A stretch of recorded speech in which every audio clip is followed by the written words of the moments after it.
Assalamu alaikum. Today my topic is corpus callosum. The corpus callosum is a large bundle of more than 200 million myelinated nerve fibers that connect the two brain hemisphere, permitting communication between the right and left sides of the brain.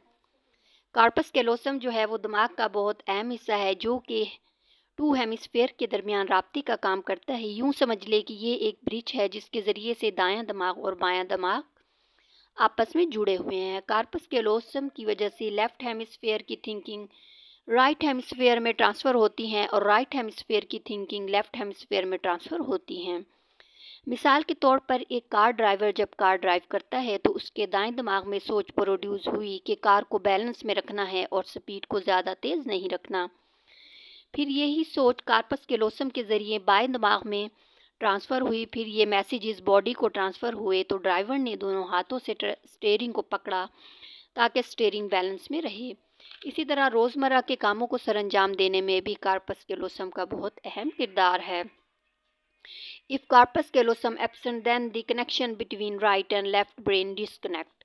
Each hemisphere will have its own separate perception, concepts, and impulses to act. Having two brains in one body can create some interesting dilemmas. अगर corpus callosum damage हो जाए तो हमारे दाएं और बाएं दिमाग में आपस में राब्ता ख़त्म हो जाता है। हर हिस्से के अपने ख़यालात, सोचे और फैसले होते हैं। एक मरीज़ की एग्जांपल देती हूँ जिसका कार्पस कैलोसम डैमेज हो गया था, जिसकी वजह से उसके राइट और लेफ़्ट ब्रेन में राब्ता ख़त्म हो गया था। दाएं दिमाग में जो सोचें प्रोड्यूस होती थी वो बाएं दिमाग में ट्रांसफ़र नहीं होती थी और जो सोचें बाएं दिमाग में प्रोड्यूस होती थी वो दाएं दिमाग में ट्रांसफ़र नहीं होती थी, जिसकी वजह से मरीज़ को बहुत सी मुश्किलात पेश आती थी हर काम करने के दौरान। मसलन मरीज़ जो है वो चावल खा रहा था, इसके दाएं हाथ में चम्मच था और बाएं हाथ खाली था।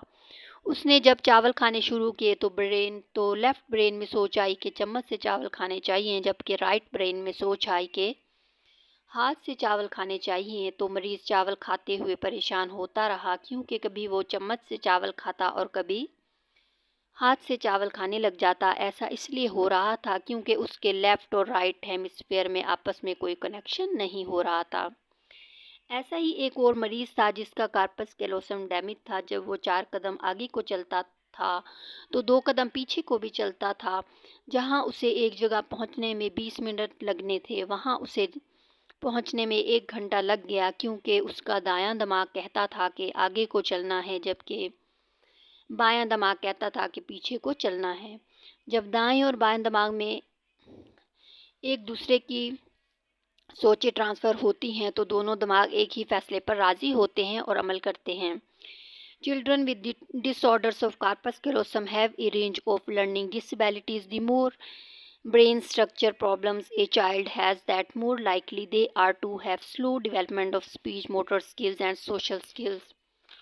अब अगर बच्चों की बात की जाए तो उनमें ऑटिज़म, ADHD, लर्निंग डिसेबिलिटीज़ और सेरिब्रल पाल्सी जैसी डिसऑर्डर्स होती हैं। ये डिसऑर्डर जो हैं वो बच्चों में बाय बर्थ ही ट्रांसफ़र हो जाती हैं। इसलिए वो वालिदैन जिनको कोई ज़हनी मसला या ज़हनी बीमारी है, उन्हें चाहिए कि वो अपनी बीमारी का इलाज करवाएं ताकि उनके बच्चों में कोई ज़हनी बीमारी ट्रांसफ़र ना हो सके। अल्लाह हाफ़िज़।